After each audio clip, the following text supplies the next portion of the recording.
Mosaic, a daily news program from Link TV, presents a selection of news reports from independent and state-controlled broadcasters from throughout the Middle East.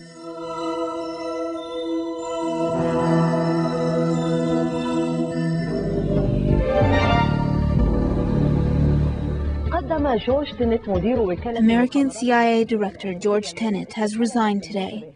The U.S. President George Bush stated that Tenet resigned for personal reasons. Tenet, who has been in this position for the past 7 years, is being criticized for the U.S. intelligence failure to prevent the September 11 attacks. Also for failing to find weapons of mass destruction in Iraq, after the agency confirmed that there were weapons in Saddam Hussein's Iraq. Had a good visit with him. I had a good visit with him. He told me he was resigning for personal reasons. I told him, I am sorry he is leaving. He has done a superb job on behalf of the American people.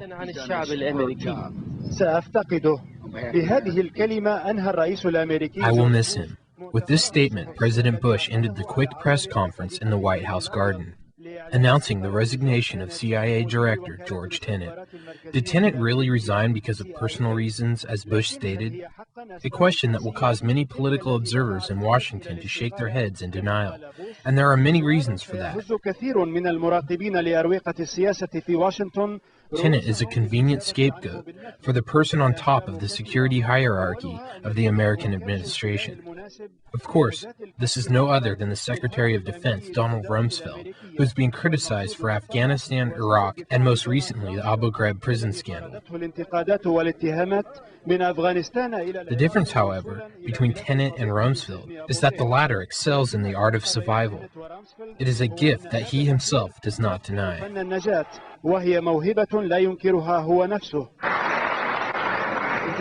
It is a fact. I am a survivor. Tenet and his agency overcame accusations that they failed to prevent the 9/11 attacks on New York and Washington. Nevertheless, he came under tremendous criticism and pressure from the U.S. Congress, mainly after a report by the former top U.S. weapons inspector in Iraq, David Kay, confirming that Tenet and his agency presented inaccurate and misleading information concerning the weapons program in Iraq.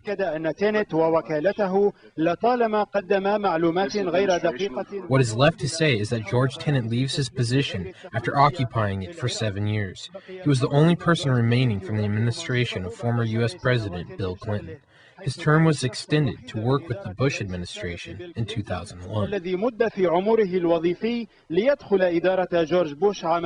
is noted that Tenet tried to change the CIA's historic image, appearing in the political arena, mediating between the Palestinians and Israelis, and signing accords which were later known by his name.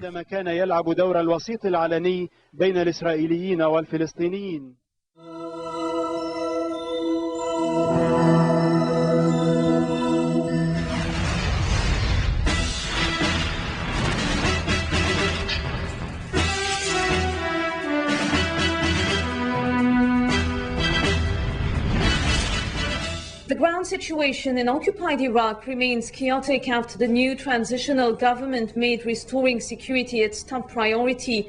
At least 5 Iraqi civilians were killed in the ongoing U.S. offensive in Kufa, despite a truce agreement.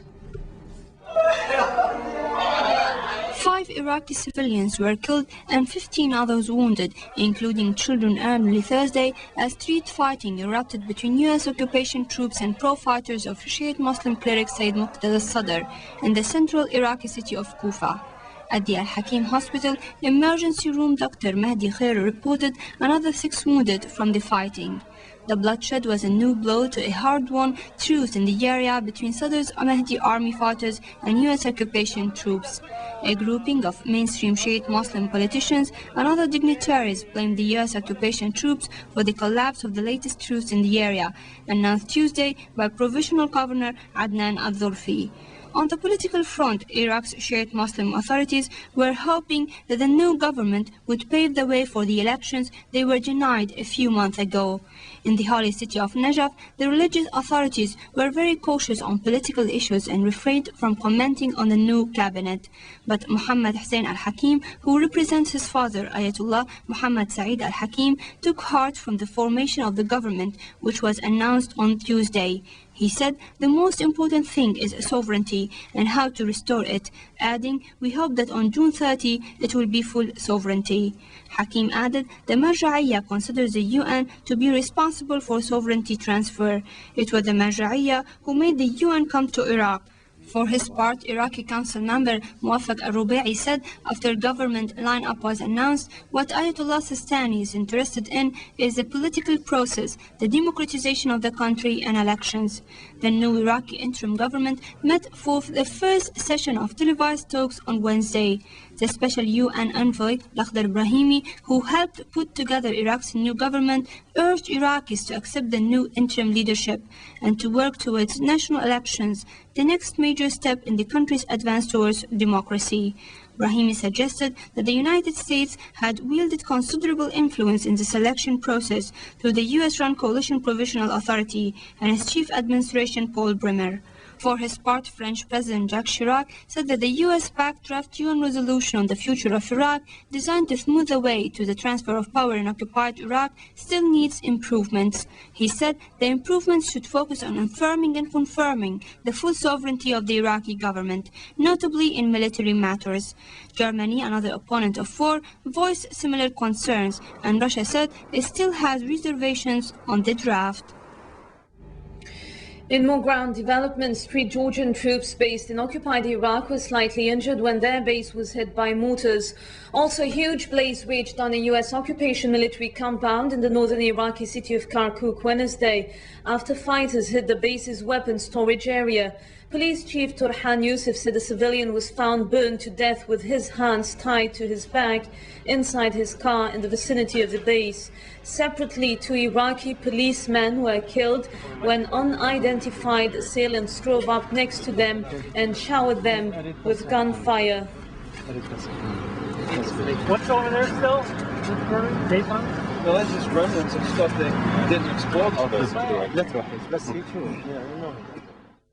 Iraq's Foreign Minister Hoshair Zibari said he expected to help shape a UN Security Council resolution on Iraq's future, which has run into criticism about how much power a new Baghdad government would have. Zibari spoke shortly after his arrival in New York and immediately went to a working dinner with US Ambassador John Negroponte and Britain's UN Ambassador Emir Jones Parry, who hosted the gathering. This is a very important resolution for us, and definitely we need to have our own input into this. It's very odd to see such an important resolution to be discussed here in New York in the absence of the Iraqi representative. So I've received my instructions from the new interim government to come and participate with my colleagues in this discussion.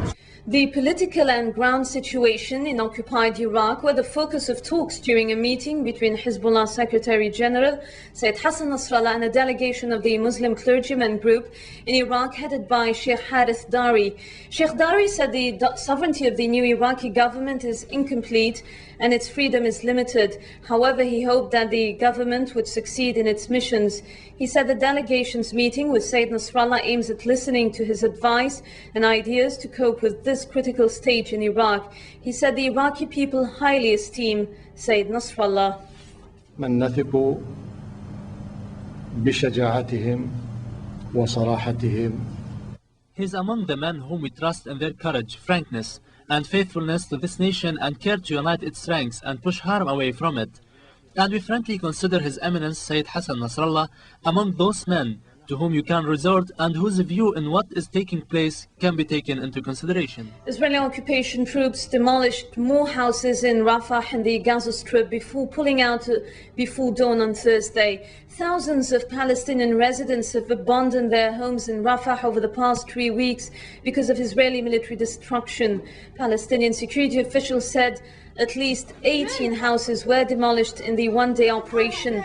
This aggression follows a similar 7-day campaign in Rafah, completed last week, in which Israeli troops killed 45 Palestinians and destroyed more than 40 homes, while the United Nations said 360 families were left homeless. Al-Qassam Brigade's Hamas's military wing issued a tape showing martyrs Tariq Tamraz and Hussam Hamad reading their will before their martyrdom. The two martyrs said anti-Israeli operations will continue until the pullout of the occupation from the entire Palestinian territories. Earlier Wednesday, Israeli occupation troops killed the two resistance fighters near Netzarim settlement in the Gaza Strip. Al-Qassam Brigade said the two Palestinians were on their way to stage a military operation against an Israeli occupation patrol.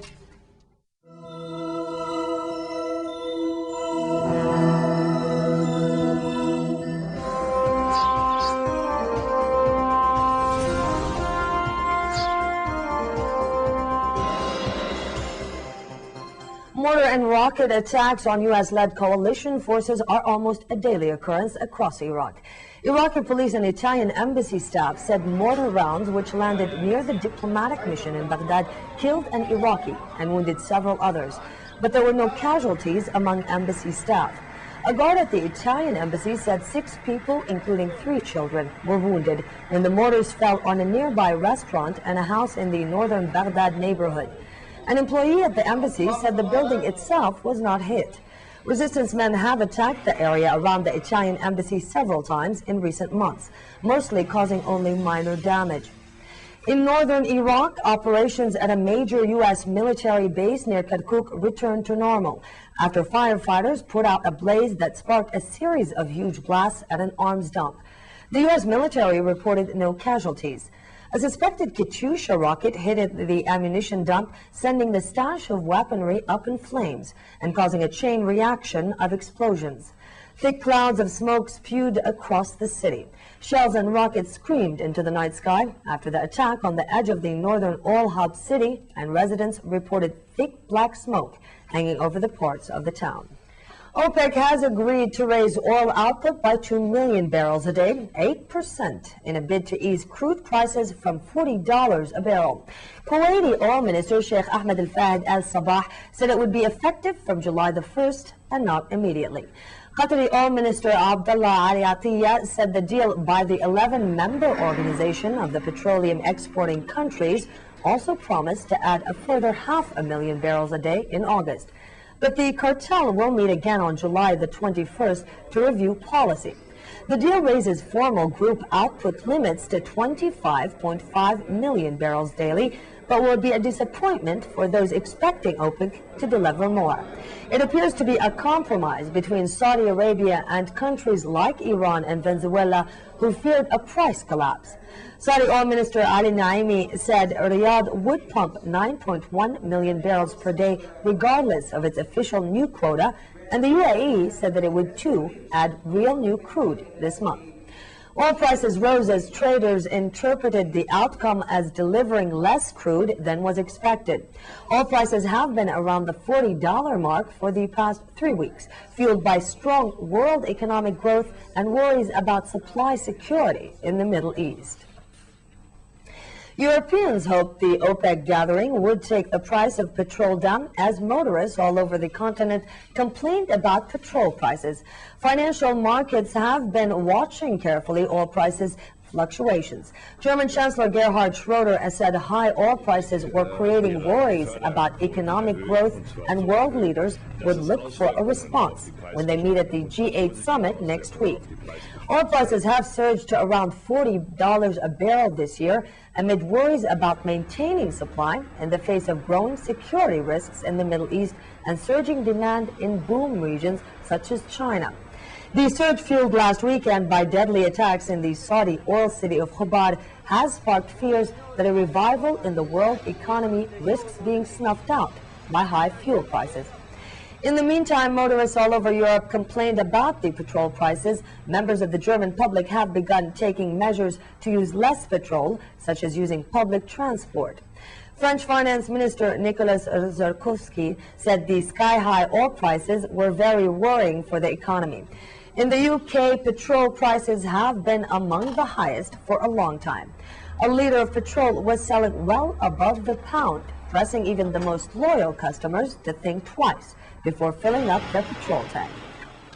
Saudi forces have killed 2 militants after a search for fugitives from a deadly hostage-taking and shooting drama in the eastern city of Kufa.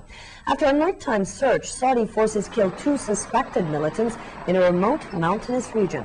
Pictures from a Saudi TV station showed bodies being delivered by helicopter after the militants had opened fire and thrown grenades at police who were on their trail. There were no reports of Saudi forces injured in the incident. Meanwhile, Saudi officials announced plans to block assets of charity believed to be linked to Al-Qaeda. Officials said they would close the Riyadh-based Al-Haramain Islamic Foundation and shift its assets into a new entity called the Saudi National Commission for Relief and Charity Work Abroad.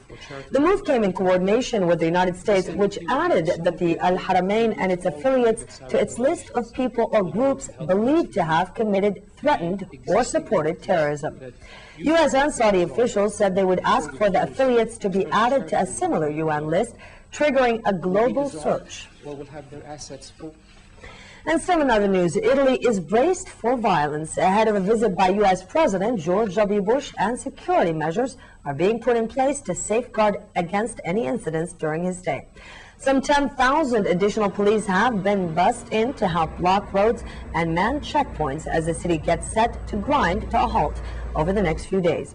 Bush is set to arrive in Rome early tomorrow for a 36-hour visit to commemorate the 60th anniversary of the liberation of Rome. Opponents of the war in Iraq will hold a massive demonstration against Bush's visit, and thousands of riot police will be on hand to try and prevent any outbreaks of violence. Turkish police discovered 2 containers full of weapons traveling through Istanbul's Bosphorus Strait from the Ukraine to Egypt. Customs and police officials conducted a search aboard a suspicious vessel, which stopped over for refueling at Ambarli port in northwestern Turkey's inner Marmara Sea. While in transit from Ukraine to Egypt, in the search, many missiles, missile launchers, a launch pad, and large quantities of ammunition were uncovered in 2 containers. The vessel's crew has been detained, and inspection of the ship continues.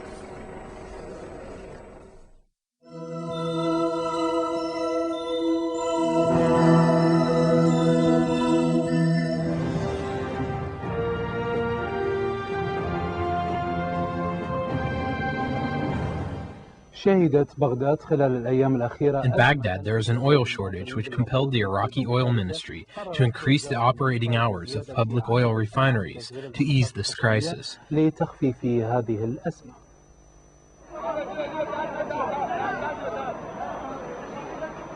It appears that the long wait outside gas stations in Baghdad, which can be extended to more than 10 hours under the burning heat of the sun, has driven citizens crazy. They are fighting over gas. Meanwhile, the director of the Petroleum Products Distribution Company denies that there is an oil shortage. The goal is to put an end to the long lines at gas stations and increase the oil production significantly. Thus, the Petroleum Products Distribution Company decided to increase the operating hours of public oil refineries in Baghdad. Now they operate from 7 a.m. until 10 p.m. The oil ministry came up with new laws to ease the pressure on oil refineries, but some of the owners are complaining about problems in receiving their oil shipments on time.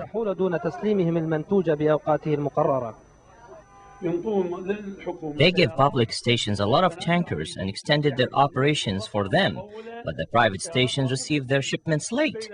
This makes it hard for us to sell oil to citizens. The more gas stations there are, the sooner the oil crisis will be resolved.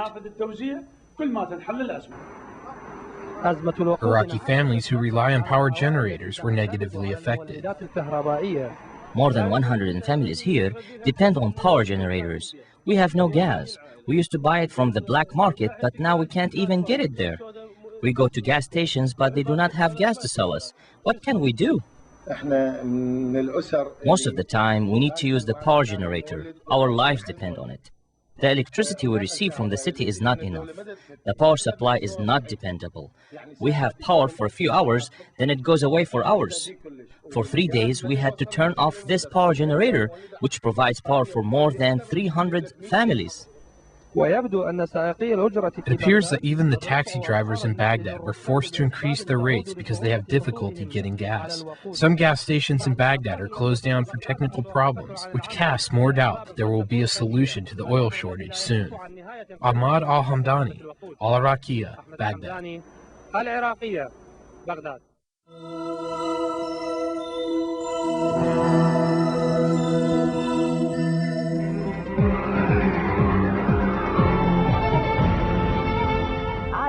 Once again, a sudden hike of oil prices in the international markets gained major international attention, both economically and politically. In Amsterdam, OPEC oil ministers delayed a decision regarding oil production until the OPEC meeting on June 3rd in Beirut. In New York, the finance ministers of the G7 industrial countries called on OPEC countries to increase production levels.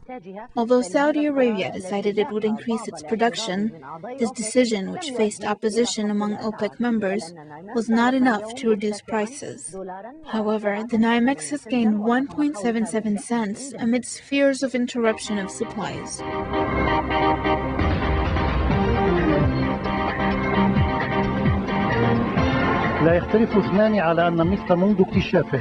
No one can disagree that oil represents one of the essential sources in people's lives, if not the most essential. It has been and always will be the commodity that we cannot live without, regardless of efforts to reduce its value. The oil, which carries economic weight, can negatively and positively affect both politics and society.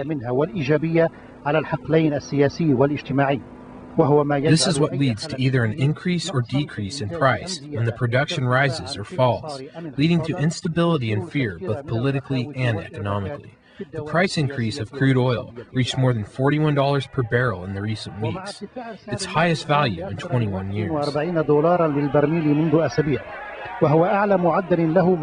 This price hike also increased the price of oil extracting products and many other commodities in the world.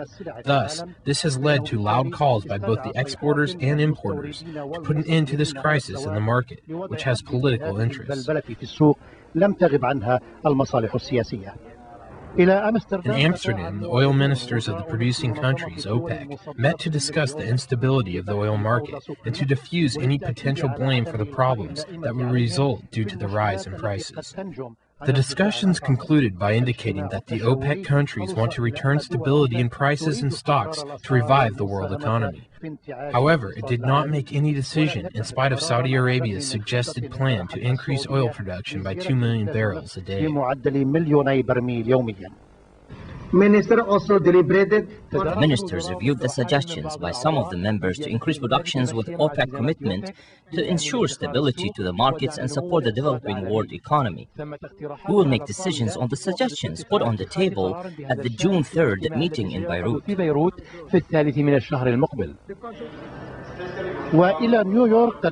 New York, the industrial G7 finance ministers, using all their weapons, called on increasing oil production to reduce prices. Without a doubt, this demand came with individual, political, and economic interests, which placed increased pressure on OPEC countries. The current energy prices are unwelcome. We would like to see energy prices reduced. We would like some oil-producing countries to increase production. They didn't have to wait too long. Hours after the G7 meeting called for reducing oil prices, the Kingdom of Saudi Arabia agreed to increase its oil production with the aim of reducing oil prices with an increase of 800,000 barrels a day. There is absolute support for cooperating with all consumer and producer countries to reduce the oil price to a balanced and acceptable price. I believe we will remain committed until we reach this goal. The Saudi decision may have caused divisions within OPEC, which announced last week that it will not increase production until July. But the ministers of the G7 countries welcome the Saudi decision. The U.S. Secretary of Treasury, John Snow, said that he believes that Saudi Arabia plays a leading role in increasing oil production. What is behind all this noise? Analysts say the pressure on oil producers by consuming countries is a result of fears that the rise in oil prices will lead to problems related to the development of the economy. They also see it as an important political issue in the West, especially in the United States, which is in a presidential election year. But what about the oil-producing countries and its people? A difficult question to answer. Maybe it's better not to even ask the question. Ramz al-Masri, Al-Arabiya.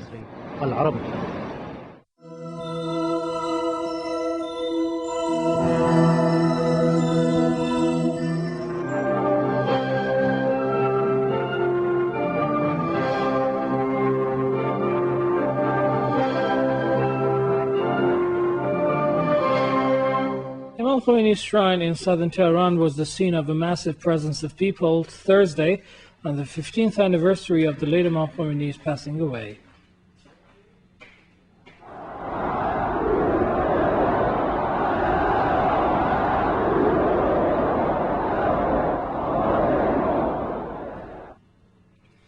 Addressing the crowd, the supreme leader of the Islamic Revolution elaborated on the criteria of Imam Khomeini's political school.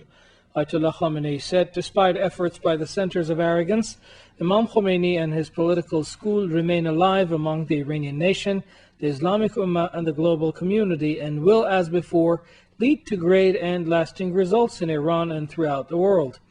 The supreme leader added, the world's domineering powers have correctly understood that the Iranian nation's steadfastness has roots in Imam Khomeini's philosophy and the political school, and that is why they are struggling to ruin this everlasting school, but undoubtedly, as before, they will fail in doing so.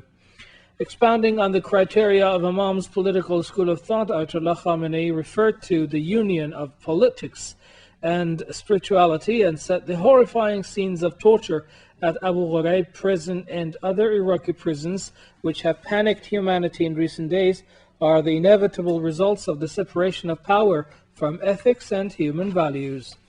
The leader of the Islamic Revolution pointed to Imam's strong and sincere belief in the people's role as another criterion of his political school and stated, in Imam Khomeini's true democracy, the will of the people, apart from playing a deep role in running the society's affairs, gives a kind of authority to the political system. Social justice, the supreme leader said, is yet another criterion and one of the most important features of Imam's political school, adding, social justice must be the foundation of all laws, measures, and plans of the government, and the statesmen at all organizations must strive for removing the social divide as their most important and challenging duty. Hundreds of thousands of Iranians converged in Tehran on Thursday to mark the 15th anniversary of the demise of the founder of the Islamic Republic, the late Imam Khomeini. Morning convoys from all across Iran, comprising people of various strata, some of them on foot, flooded towards the mausoleum of the late Imam Khomeini to renew allegiance to his revered ideals. The ceremony in southern Tehran was also attended by a host of foreign dignitaries and political missions to Tehran, as well as other senior Iranian state officials. Eulogies were recited and the mournful crowd beat their chests as a traditional sign of lamentation over the heartbreaking departure 15 years ago of the father of the Islamic Revolution. Similar ceremonies were held all across the country.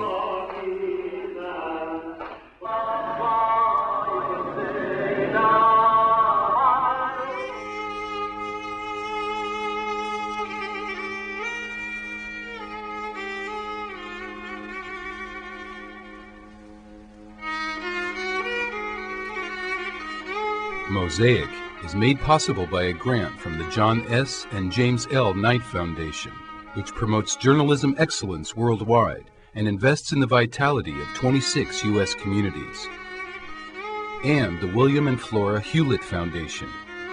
Additional support is provided by the Firedoll Foundation and Henry and Virgilia Dakin.